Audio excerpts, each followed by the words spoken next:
Good morning.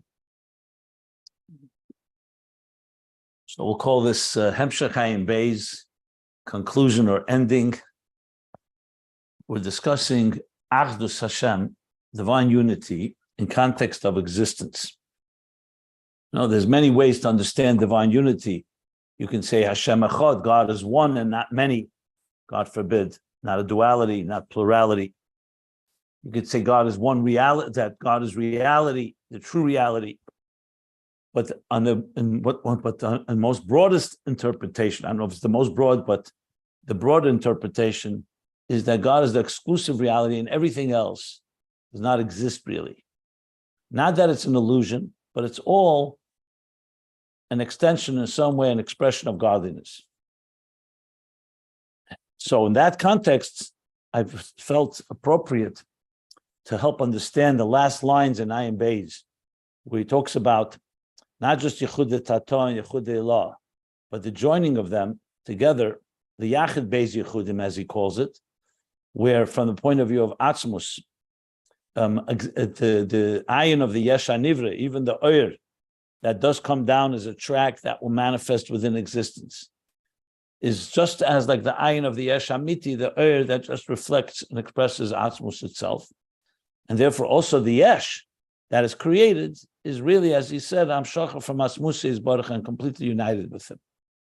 So we began learning in Toras Sholom from the Rebbe Rashab, Simchas Torah Tafresh Ayin Daled, Aderes.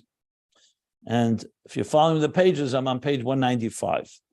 So just to sum up one line, he's saying that the mitzvah of Yichud, mitzvah in general, comes from Atzmus. And in mitzvahs is the mitzvah of Liyachdei. What means Liyachdei? He translates to exclusify. I don't know if that's a word in English, but to make God is the exclusive reality.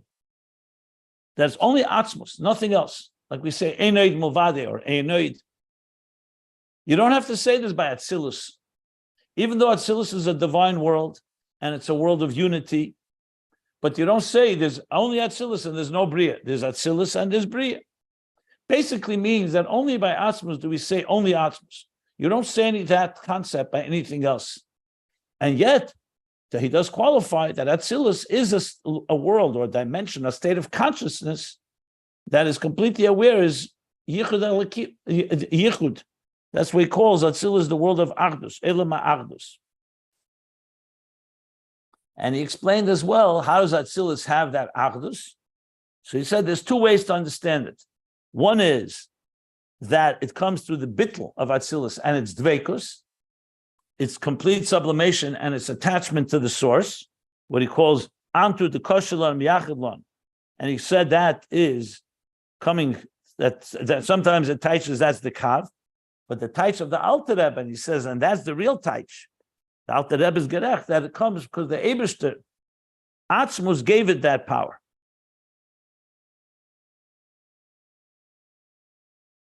That's the level of Atzmus that gives reigns. So therefore the Yichud is there in Atzilus. But Atzilus is still not Atzmus. That's what we learn. And I'm going to continue reading that. So even though this directly is not so much Negeya directly to what we're discussing in Ayin Beis, but I didn't want to skip around. So I said, let's just read it, the whole context. To start skipping and just do select pieces, I felt more appropriate. And I'll qualify exactly what I just qualified.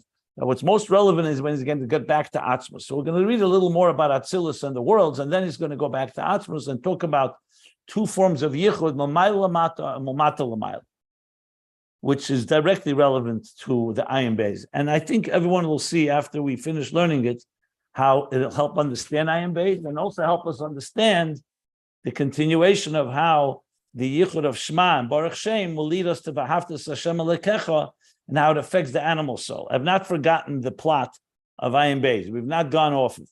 We're just learning more about Achdus. Now, I don't know if the Rebbe Rashab himself may have said a lot more had he continued writing Ayin Beis. I can't say that. But I know for sure that we definitely need more explanation. So that's what we're doing right now.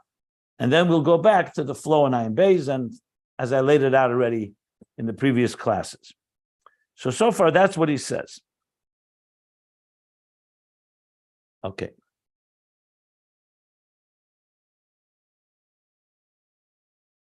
So Atzilus Atzilus is a world that senses this unity. In a way, you could say Atzilus senses the unity of Atzmus. But Atzilus itself is a world. It's a makabel at the end of the day. Atzilus is not what we need to be miyachid. We're being miyachid Atzmus. But Atzilus feels it. And Atzilus actually will help us in biyah. That's why there is Atzilus. Like we learned, Atzilus is Yichud Eilah. However you explain Atzilus, Atzilus is definitely a world that teaches us and gives and empowers us to live up to becoming completely batel telekus and appreciating the divine reality. Now remember, in very practical terms, it's important to emphasize this. Why is this so important? For very simple Balbatisha terms. If God is not the exclusive reality, who is?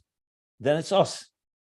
Basically, everything in this world that we do is driven by self-interest, by self. So it's really two choices. Either we worship ourselves or we worship something greater than ourselves. When I say worship, I mean to say we either feel we're the center of the universe or God's the center of the universe. So really, if you have to explain why is this important, the mitzvah of Yichud, it's not because God needs us to recognize that he's so special and that we're inferior to him. That's not the point there. God doesn't need that. On the contrary, we need it to truly live up to our true potential and to be human beings creating the divine image and fulfill the purpose of making a dir b'tachtenim. The first thing we need to counter is the ego, the self, the id, if you wish. I just saw a cartoon someone sent me, Freud, picture of Freud, and it says, the ego and the super ego went into a bar. You get one more, you go a deeper level, there's a spark of Yechidah. Like we spoke about the spark of the Yachid, of Elokus, that becomes the spark of our souls. So the id is the animal soul. And that's truly there, and it challenges us. So the whole point of reversing that is that's where God comes into play. You know, I remember I once was invited to speak somewhere. It was, I don't know, they called themselves an agnostic society. Some were atheists, some were borderline atheists. You know, there's a lot of levels. Some were agnostic, you know, there's like conservadox. There was the atheist agnosticox type of people. Anyway, bottom line is I learned a lot from them, but I hope I taught them something as well. So one of the things I made was the case for God. Now, most people make a case for God. The world cannot create itself. The design, there's a case for morality, that morality without a God ultimately becomes arbitrary and subjective. You know, we call moral relativism. And that's all true, those. I don't dismiss any of those arguments. I took it from a different angle, and I have to say, it worked at least for some of them. I said, the point of God is simply one thing. It's not all about you. The center of the universe does not begin and end with you. There's something deeper to existence. You want to call it a mystery, you want to call it not selfish, whatever. And if without that, are we really living up to what a human being is capable of? Now, you want to make the argument that it's all about you, then I have nothing to say.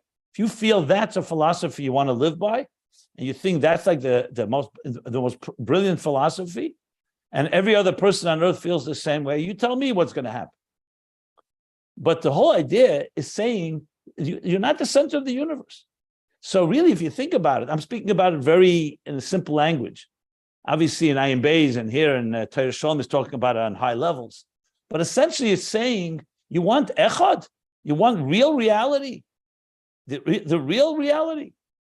You have to go to another reality. It's called Elokus. And Elokus itself, the highest levels, Atzmus. And more than that, that reality affects us. It's not just God is up there somewhere and he's this exclusive, unique reality. That everything else in existence is completely batel and ultimately miyuchid with him, which, as I explained, are both really interdependent. Miyuchid doesn't mean that it means that once you know it's batel, then you know it's whatever exists is only because God wants it to exist. And I have to say that a few of the people, more than a few, quite a few, said they never heard it quite that way. And it's a way of thinking, you see, because most people, when talk about God, they come with the preconceived notions, whatever they learned in Hebrew school or whatever school they went to, or whatever their parents told them. And it's a very juvenile view of God.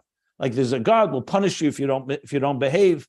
It doesn't touch upon the very fundamental essence that we say Shema Yisrael Hashem Elokeinu Hashem Echad. It's not just that one God and not many gods. It's one reality, and that reality is the true reality. And everything we've learned, and all other realities are an extension of it, or encompassed, or completely nullified in its presence. I mean, all of that is all correct. We learned Hamayrik Be'echad. How many aspects of that did we learn? So when we're saying here that the mitzvah of Yichud is Atzmus, he's saying Atzilus is a place where the Achdus is felt. But we don't say that only Atzilus exists and there's no Bria. There's Befedisha Bria. But we're going to get back to that more. So let's continue reading on middle of page, the first column, page 195, if you're following along. If not, everything I say I'm going to explain, even if you don't see the text or not following the text, will all be will be all explanatory. So you don't must follow the text, but some of you may want to. So I'm reading literally around the middle of the first column on 195. So he made this statement about Atzmus. Now talking about, he says, und der Rebbe is gerecht, from the Ikra Yichud von Atzilus is dafke mitzad Atzmus. So now he's adding, okay, because the main Yichud of Atzilus is mitzad Atzmus. That Atzmus, in a sense, is infusing that. When he imparted, like he said, before he said that what did he say by Hafrosha? Just want to see where he said Atzilus, Hafrosha Sa'ara. Because Atzilus is like we talked about Vayetzel min haruach. Remember we talked about Moshe Rabbeinu, that God imparted from the spirit on Moshe to the 70 elderly, the 70 skenim. So what is going on here? Didn't create something new. He imparted of Moshe into them. So in that sense, Atzilus is essentially, Atzmus is saying, I am going to impart a part of my, if you always consciousness, lack of a better word. It's not really the right word, but I'll use that word. That essence, that there is no other except God, that everything else in existence is not like there's no the ego, or like we talk about fragmentation, that they're in Bria already, it's not Iyu v'chayu echad, Iyu v'gamu echad. We're talking about from our perspective, due to the tzimtzum. What it is, it's a yesh. The yesh can align itself to God, but there's already an entity that you can call an independent consciousness. Atzilus is a structure, but it structures that it completely feels that Eined Mavadi from Atzmus, the Yichud of Atzmus. So he continues on reading. We'll continue reading. I'm going to move a little fast here because I want to get back to the main point, but nevertheless, it's worthwhile reading. Okay, Voramazei is the Altsfaranen Ametzias.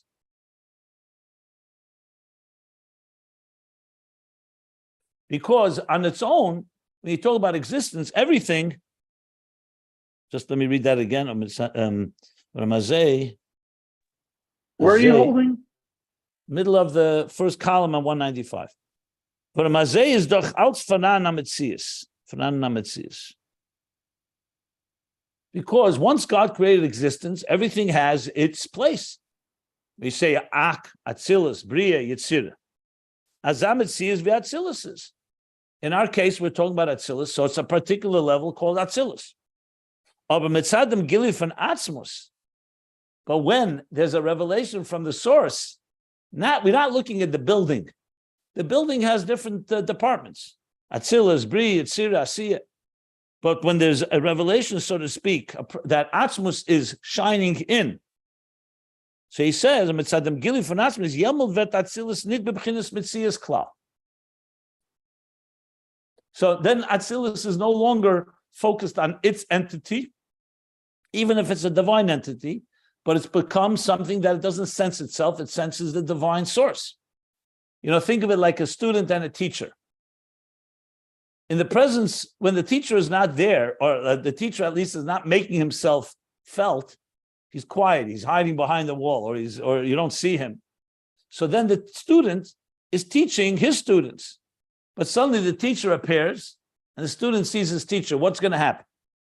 The student is going to be quiet. He's not going to speak in front of his teacher. He's going to, unless the teacher tells him to. But I'm talking about on his own. There'll be a complete bittul, like we say, kishaga betire, like a candle in the light of the sun. You don't see the candle anymore. As a matter of fact, the candle actually is darker. So the point being is that once there's a Gilead of Atzilus nit b'chinas Mitzvah clause, as Chotz Atzilus is the b'chinas Hagbola Esespheres, though Atzilus is made up of a structure, a defined structure of the 10 spheres, Eser v'lei Teisha v'lei Echad Asar, which says specifically in Sefer Yetzirah 10 and not 9 and not 11. So that's a structure. That's a defined structure. So there is a structure. So why is there that structure? In order that afterwards there can be a structure, diversity. Hischalkus. Hischalkus means division. So if Atzilus did not have 10 spheres and would only be a divine consciousness, we'd never be able to find that divine consciousness within structure. So Atzilus is like that interface, which we spoke about many times. On one hand, it's 10 spheres. On the other hand, the 10 spheres are divine attributes. It's chesed of Hashem. It's gvura of Hashem. What they feel is not their own chesed. They feel that they're simply a channel, an expression of the divine. For because higher than Atzilus, we don't talk about necessarily 10 spheres. For example, in Keser, he says, dot dafke esser spheres, dot nizmeya. Sometimes we talk about the spheres in the number 100. So this talks about that. In Keser, it's 10 times 10, it's 100. We don't talk about the 10. In other words, we talk about far more bigger multitude. When the meya gufi is echnit b'bchinas misper meya. And even that 100, when we talk about that, is not really defined by the number 100. It just we give it that number, but it's defined by something more than that. Al derech v'der inyan from the gdudav ein misper. Like it says in the Gemara, it says in the Psukim, it says that God's army, Ligdudav are his battalions, his not battalions. What do you call a whole group of not just a soldier? When you have a whole battalion, it's not a battalion. It's a platoon. Maybe Division? platoon. Could be platoon. Platoon is a whole group of right. What's a platoon? A group of Correct. many groups. Soldiers. Yeah. I think Probably is the right- platoon. Platoon. I think there's also another word. There's different categories in every military, right? There's an individual. There's a. What's the smallest group called when you let's say have 5 or 10 that they're sent off on a mission? Okay, there are different names for it. Doesn't matter. Fine. Platoon is good here. So it says Dudov and his platoons. There's no number. So in other words, as the higher you go, the less finite structure you'll find in the divine worlds. Nochecher is, and even Battalion. higher than that. What? Battalion. Okay. That's the modern definition. Modern Hebrew says. I that think it I used means that word battalion. first. Okay. Yeah. One of these. Okay, good. So he says, Nochecher is even higher than the Maya and this. That Antchad that you are one, but not a measurable one. But das is God nit in kein misper from spheres. That's already a level that does not even manifest in any number of spheres. Remember, we learned about spheres ein kets. There's a level where there's infinite spheres, or the infinite possibilities of an artist to create art. But it's still infinite, it's still possibilities. Then there's a level that's beyond that as well. Nor kamoy kain. Vimei is das eich nit in kein misper from meya. But here he's saying the Rebbe Rashab, that even when we talk about 100, which is higher than Atzilus, it's not really the number 100. It's indicating a level, a qualitative level. But in Atzilus, going back now to Atzilus, is the Chesed Spheres. So he's qualifying Atzilus is Chesed Spheres. That's Mitzad Atzilus on its own. Aber Mitzad dem Gilia Atzmus, the next column, page 195. But to the Gilia of Atzmus in that situation, in Atzilus, durch dem wird der Yichud von Atzilus as nit b'bchinas Mitzias klal. That causes Atzilus not to be in a level of Mitzias at all, even though it's initially a Mitzias. I'll give an example. When the Jews were by Matan Torah and they heard the 10 commandments, so it says, Al kol diba v'diba parcha nishmasa. Every one of the 10 statements, their souls expired. Now they were a Mitzias. They were human beings, souls inside bodies. But due to the Gilui of Matan Torah, they lost themselves. The souls literally left their bodies. So in other words, a higher revelation can take a Mitzias and turn into something that's not Mitzias. That's in that case. And there, God returned their soul through the Talchia, through a dew of life that he resurrected them or re-energized them, however you explain it. Okay. So he's saying, so therefore Atzilus has this element of this Yichud.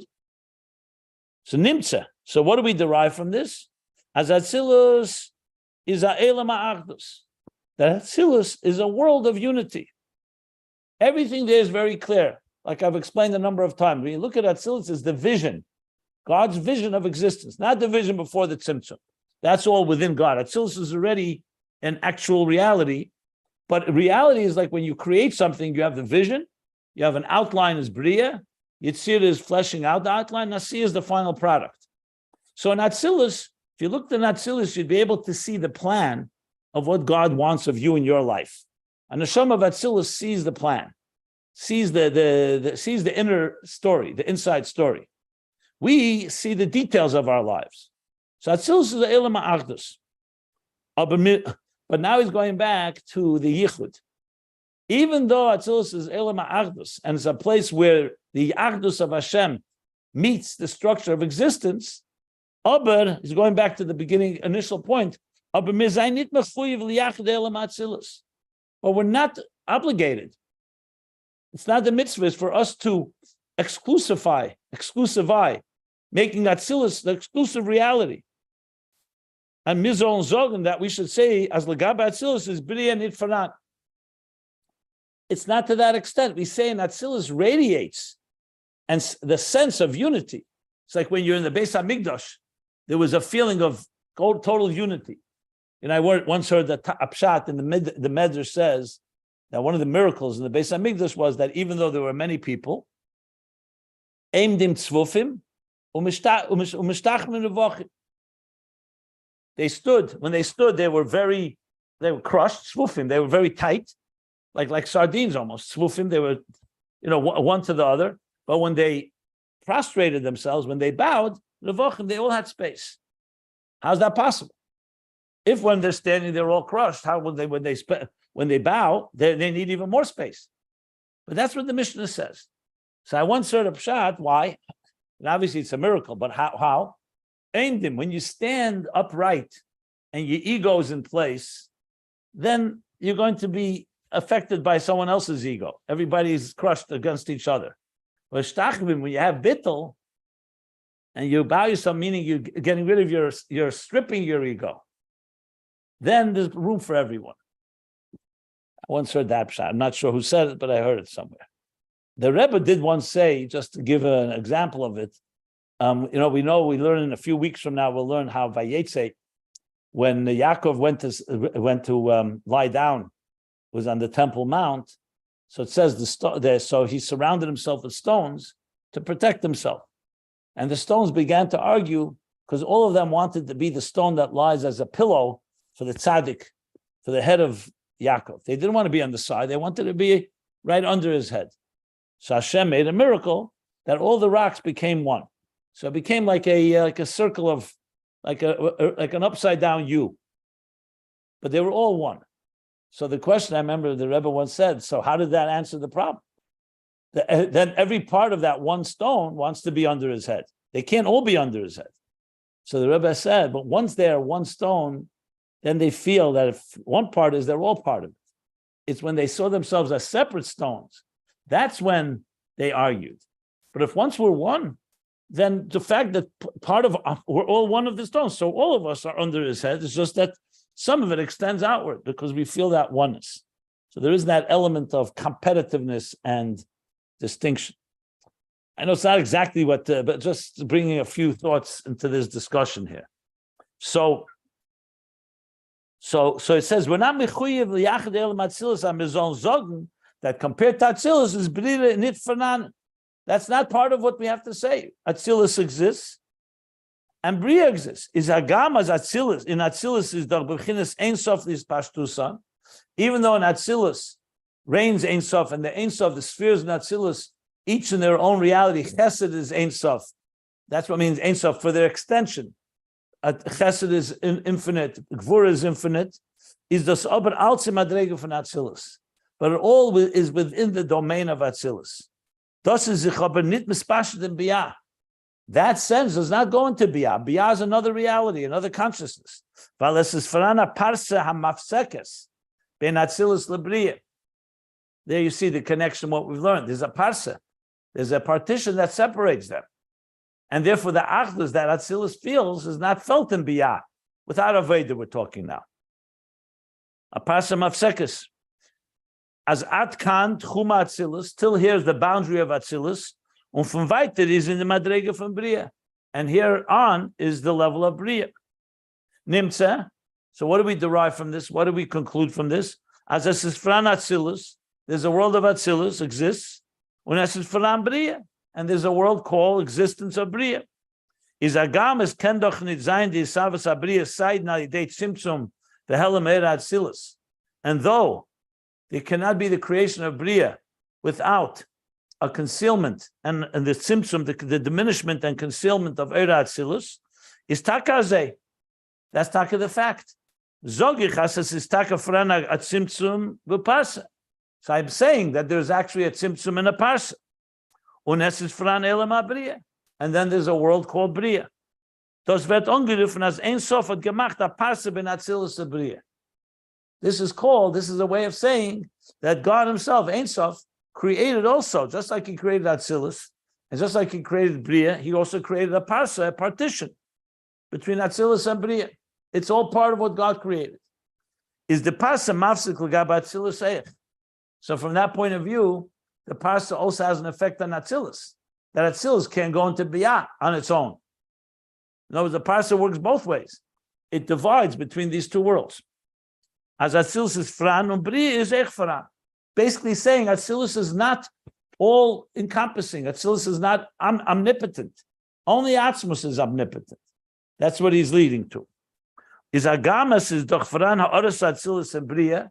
And though there's a reflection of Atzilus and Bria, because through the parsa does come some reflection, as we learned as well in Ayin Beis, Sider Eir Shel Tulda, or it's the Eir Shel Tulda, which we talked about from Teira Eir. That's not the original Eir of Atzilus. It's like an Eir of an outgrowth. Tulda means like a birthing. So it's a second step, like a reflection of a reflection.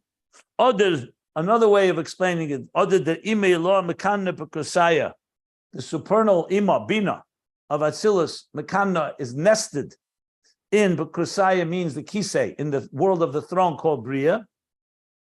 So however you explain it, there is something from Atzilus in Bria. That does not in any way compel us to say that Bria doesn't exist. In other words, Atzilus does have an impact on Bria, but to say that it's so exclusive that Bria doesn't exist, you cannot say. Not Atzilus is Faran and Bria is Faran. Atzilus exists and Bria exists. U'kamoi kain, and he goes even further. Zayin menit mechuyev liyached, just like we're not mechuyev and obligated to miyached to make Atzilus exclusive. The same thing with the Madregas v'zayin hechafar Atzilus. The same with the levels that are higher than Atzilus. V'akudim, there's a world of akudim, 10 energies in one container. When Ak, Adam Kadman, which is the first of all the worlds, the primordial man that came right after the Kav. As mizanit mechuyev tzizog, we're not compelled to say in the mitzvah of Yichud, as legaba Ak is Atzilus nitfarat. That Ak is so exclusive that compared to Ak, Atzilus doesn't exist. No, we don't say that. Nay. It's interesting how what's the word? Emphatic the Rebbe Rashab is in keeping on negating that you can't say that. And there's a reason why. Because God created these worlds. So even though one world can be a lot higher than the next one, but to say it's so high that the whole world is as if it doesn't exist, we don't say that. There is something ultimately commensurate between these worlds. Name, Ak is Faran, when Atzilus is Faranim. Ak exists and Atzilus exists. When you have a chance, can I ask you? When you have a chance, can I ask? Let me finish the whole subject and then I'll take questions. No, legaba Ak, it the Shvet. However, compared to Ak, it's difficult to speak because he's going to say why. Vila, next page, 196.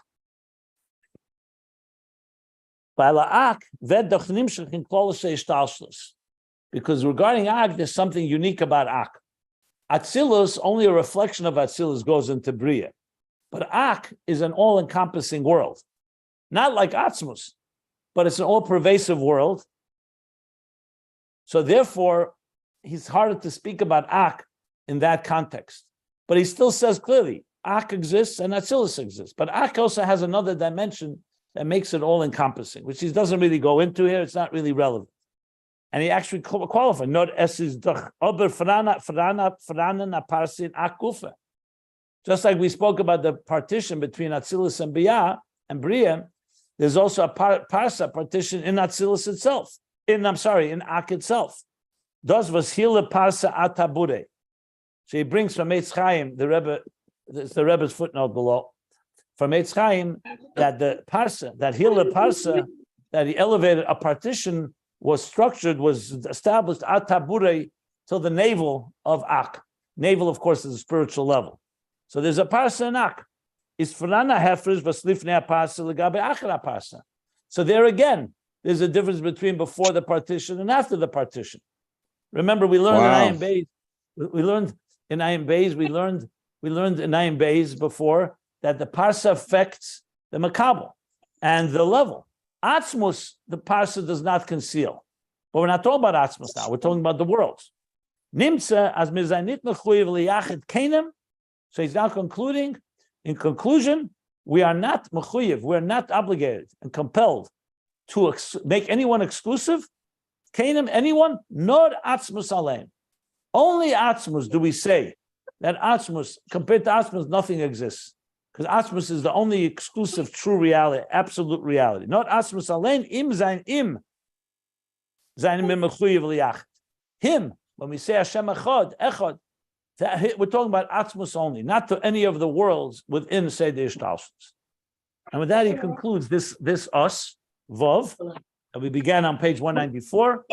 Now we're up to Nos Zayin. So now, hold on. No, I'll take him now. It'll take him a half hour. So let me stop now if anybody has any questions, and I'll be happy to answer them. And then we'll continue with the Yichud.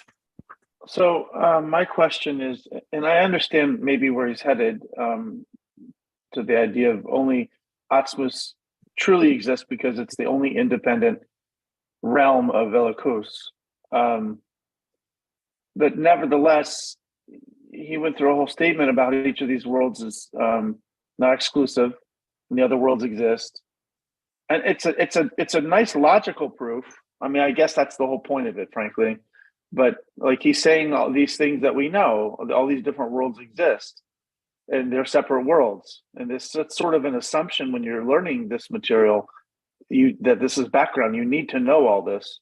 But I guess it's the logic that he's saying. He's saying, I know you know that these are separate worlds, but it's more than that. There's only one realm of Elokus that is exclusive and complete and really has its own independent existence. The rest depend on others. Is that, I guess what I'm trying to say is that the point of this proof? Because for him to say that Atzilus is its own world, Bria is its own world, and Yitzir is its own world, and even so weiter, all the way up until Atzmus, then you that's the only place you can say there's a complete Yichud and nothing else. But he's going through a long proof to say a bunch of things that he's not coming to prove. He's making a statement here. Well, I know. Well, he is coming. This is a proof, isn't it? Okay, so I'm not sure what your question is. What you said, are you repeating what he's saying, or you're adding something? I'm not clear what your question is. Yeah, the only one to be miyachid is Atzmus. The only one where we say Atzmus is that absolute total reality. Everything else is not. You say even if it's a high level, and there's a consciousness of unity, it's still not Atzmus. So I'm not. Are you asking? I'm not sure. What's your question? Exactly. You said it in one sentence. Yeah, and we just read it for 3 pages, and he explained it and he discussed it in detail. That's exactly what we just learned. The only one to be, he says, we're not mechuyev liyachid kenim, only Atzmus alein, because we don't say, so we're just repeating what we just learned. I'm not I thought you were asking something. No, well, what I'm asking is, why didn't he just say what you just said in one sentence? He did. Because he's going through all the worlds and he's discussing it in detail. Atzilus, Bria, Ak, Akudim. I mean, and he said a lot of other details about how that Achdus exists. He elaborated on the world of Atzilus. And I find this to be brief, not long. Huh. Okay. I mean, that's like asking why. I mean, he could say the whole Ayin Beis in one sentence. It's an interface between divine and existence. Why doesn't he stop there? Okay. Okay. Are there any other questions? So I'll just continue reading. So now he says like this. Page 1. V'hinei b'inyan ha-yichud ben yeshpei ze'efanim. In this yichud, there's two ways. There's two approaches, I guess. Yesh eifan ha-yichud mamata lamayla. There's a manner of uniting and creating a yichud from the bottom up. V'yesh eifan ha-yichud mamayla lamata. And there's a yichud from the top down. Now here, we're going straight into a central theme in Ayin Beis, where the middle of page, volume 2, he began talking about Mamata Lamaila, and on page 1350 in volume 3, he started talking about Maila Lamata. And he's made reference to it quite a few times. He said even by Shema, that's both a Yichud Mamaila Lamata and Mamata Lamaila. So now he's going to explain what that means. And this is going to come and really help us understand, I believe. Not going to be simple, but it's going to help understand some of the ideas we've been learning. So he says like this: Mele men darf mekdim zayn hagdama. Now, it's a way of manner in Yiddish to say Mele. Okay, you need to begin with an introduction. As the inyan hayichud is, what is this idea of unifying, of expressing the unity, the miyachid, the unity, the exclusivity of God, of Atzmus? Was mir darf miyachid sein Atzmus mitzad ha'elmus? That we have a mitzvah from the worlds that we exist in, meaning as we exist in these worlds where we dwell, we have a mitzvah to appreciate and reveal the Achdus of Hashem. Nicht nur was Atzmus is miyuchid mitzad atzmei. We're not discussing the fact that Atzmus is miyuchid whether we do it or not. Even if we do no Veda, God forbid, Atzmus is miyuchid because that's who he is. Or does was Atzmus is miyuchid mitzad atzmei, that fact that Atzmus is completely, exclusively miyuchid, utterly one, and utterly unique, and utterly, I guess the word is a singularity. Das is nicht schwer. That's not difficult to appreciate that. Das wissen alle Eden gleich, b'hashkafa d'Shena. All Jews know this at first glance. There's no Aveda regarding that. That's just making a statement that Hashem is the only true reality. As the Rebbe says, Yachid u'miyuchad, that God is the only exclusive and unique, one and only God. We say one and only Almighty God. Das Veisman. That's something that is known. Das is the Amunah Pshuta sheyesh b'chol echad miYisrael. This is the simple faith that exists in every Jew. So what's the mitzvah of Yichud now? So he says, no, the inyan ha-Yichud is, what we're talking about, the mitzvah of Yichud is, was mir darfen him miyachid zayn mitzad ha'elemus. That being that we are in existence, and existence is not, has its own consciousness and its own, you could even say fragmented consciousness. We'll see how he explains it. But bottom line is to be miyachid mitzad ha'elemus, not just to make a statement that God is one and exclusive.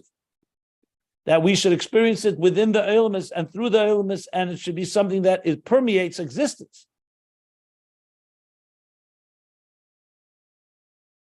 So that's the mitzvah.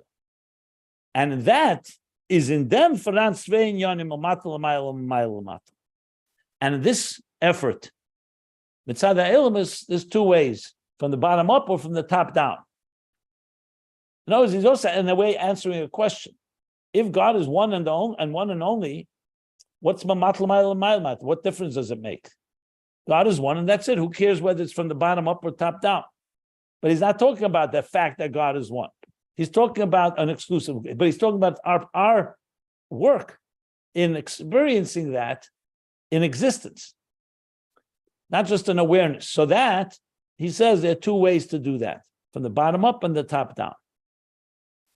It may need more explanation, but that is the basic translation of what he just said.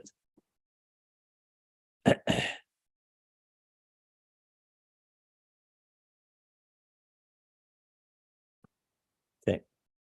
I want to just see where I want to stop or continue. I don't want to leave it hanging in the middle of a sentence.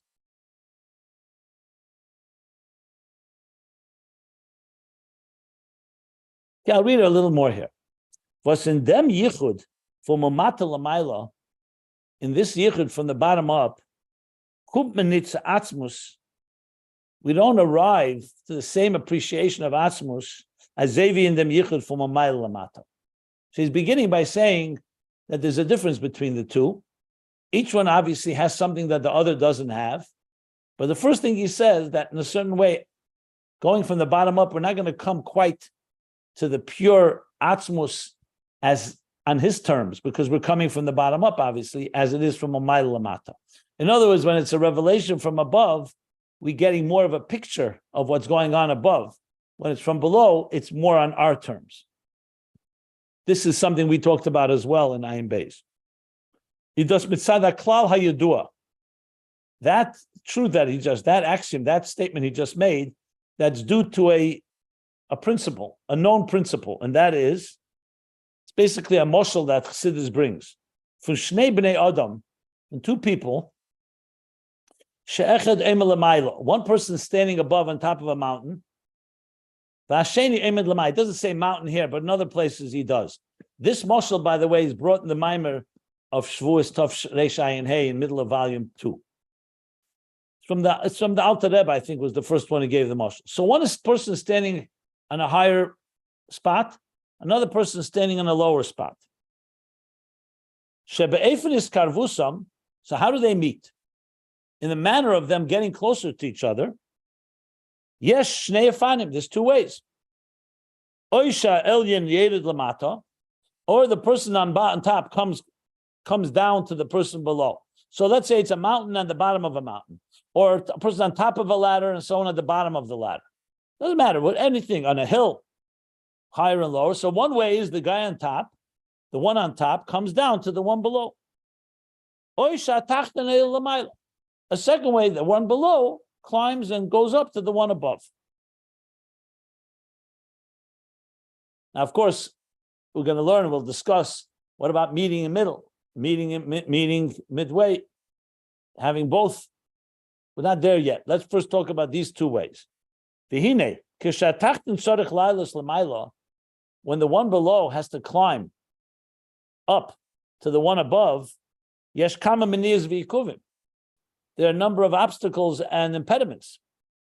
Sheyesh ikule upshude. So let's say you're talking about, let's say on a hill, there are stones and there are other obstacles that make it not easy to climb. B'tzarich is balkeach.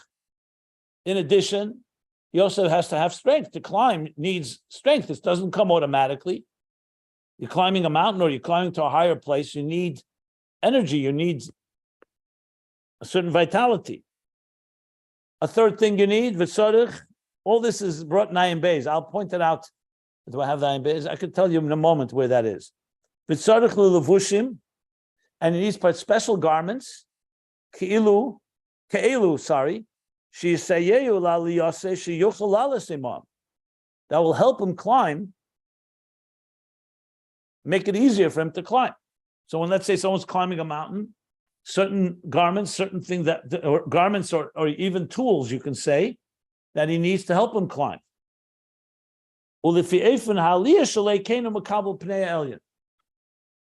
And finally, in commensurate to the manner, the way he climbs, that's how he will receive and be able to meet the one above on the higher level. So in other words, it comes with a whole process. of obstacles. He needs strength, needs particular either instruments or garments, and it's all commensurate to his effort. That's how he will meet the one above. But when the one above comes down below, by contrast, there are no obstacles and no blocks. And the Atzmus, the core, as he is, that's how he comes down below. It's not through garments and it's not through a whole process. That's the moshel. Says the Rebbe Rashab. Same as in Aveda, in our work. To go from the bottom up, you need to have strength, you need to have energy. That means revealing the faculties of the animals, the divine soul. And you need garments, you need instruments, you need tools. What is that in the nimshal, in the moral? The letters of Torah and Tefillah and prayer. But when the one above, in this case, Elokus, comes down below, in that instance, it could be Atzmus as he is, without any garments, without anything. As he is, he comes down below. Chodj de Tachten is nachlim bezuchach, and though the one below is not yet refined to receive him, but he still can come down. This is like it was by Matan Torah, by Sinai. God descended on Mount Sinai. There was Mamai Lamata, a revelation of Atzmus below.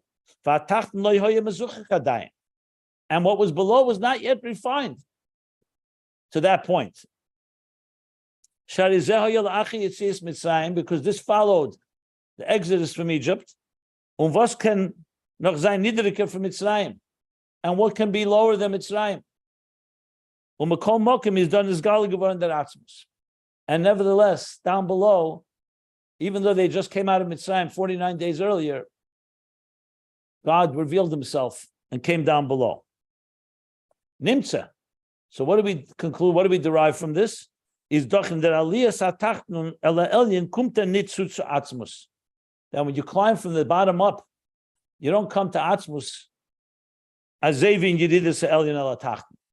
In the same way, in the same manner as when Atzmus comes down to you, where the elyon comes down to the tachton.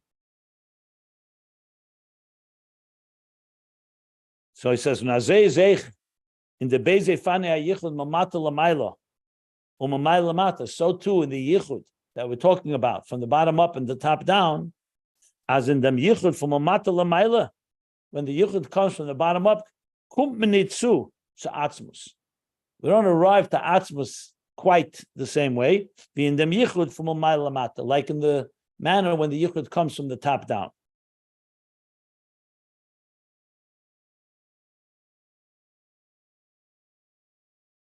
I'm going to stop here because the next section needs more explanation. So he's gone right into this concept of the two ways of connecting. We need to discuss it then, of course, what's the Maila of Mamat Lamaila? We're going to learn that because then it's integrated within you. It's your effort.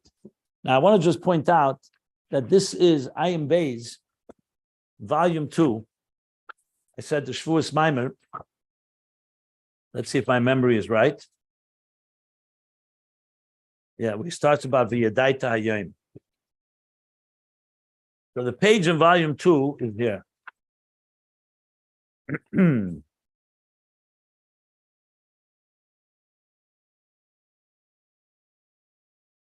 Page 996.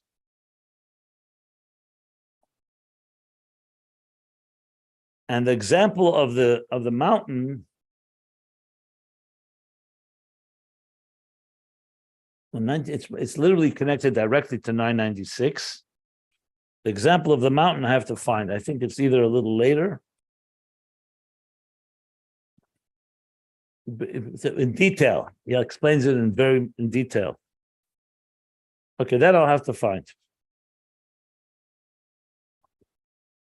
But I will show you how this is connected to what we're learning now at the end of I Am Bays in the coming classes. But it's very directly connected. You probably can see it already. Okay, I have to find Mila Mata Mata Mila. Okay. I'm going to stop here. Any questions?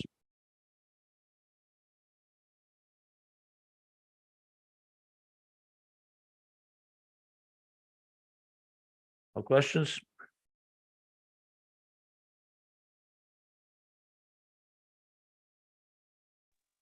And the only question I have, it's, I mean, I almost hesitate to ask, but I think it's worth a comment from you, please.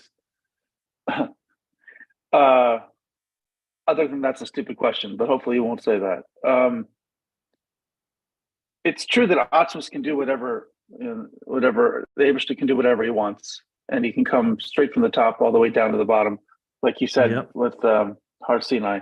But as a practical matter, as we learn about the Seder Ishtalshalos, it takes, as you said, infinite tzimtzumim and many parsaos for that level of elikus to find its way down to our level. So it's not, I mean, kiviyachol in the natural order of things. It's not natural in the God's general order of things. It's not one stop, a non-stop flight, if you will. It has many stops. So well, that's I just wonder. That's why Matan Torah only happened once in history. Right, but he's saying, the trip from Lamata Lamaila is it has all these obstacles.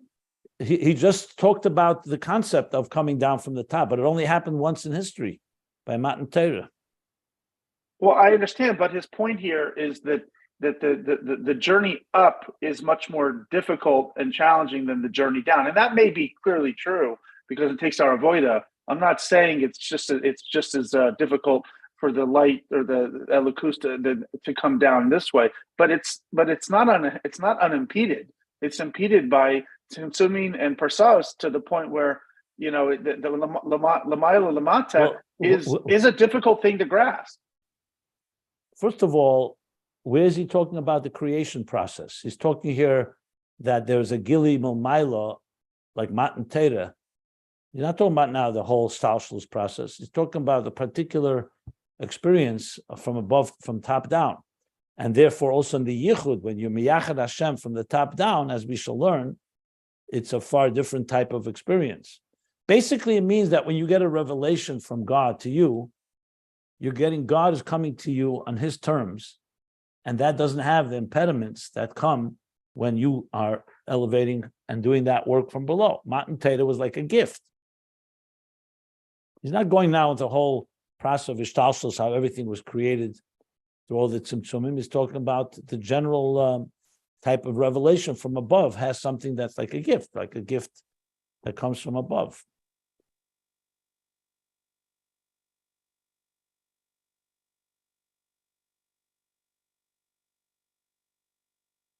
Anyway, that's my understanding.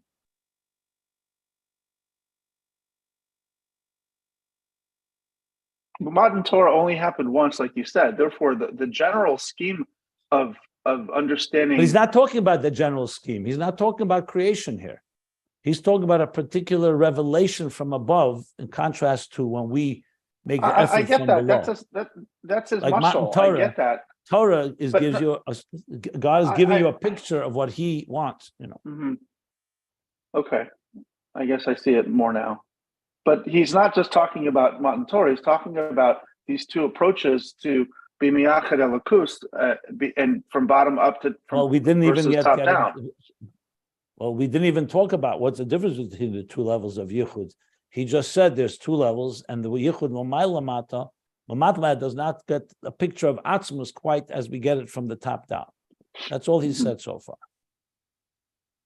Okay, I thought he was saying it's very difficult to go from the bottom up, and it's like snapping a finger from the top down. And it can be, but it's not generally. That's my point. Talking about a yichud here, there's two ways to connect to God. There's one way where you draw down from the top down. And there's another way we draw it. He's not talking here now about tzimtzumim and creation process that you're bringing into the picture. Anyway, Okay. I don't know. I'll just keep waiting to learn more here. Okay, in Ayin Beis, I gave the page 997, but also on page 776 is where he brings the two Mimcha, which is so central to Ayin Beis, page again, 776, in case you want to look it up. Okay, so we're going to stop here. Basically, column 2, bottom of column 2 on page 196. As you see, I'm going to be moving not that slowly here. And bottom of page 196.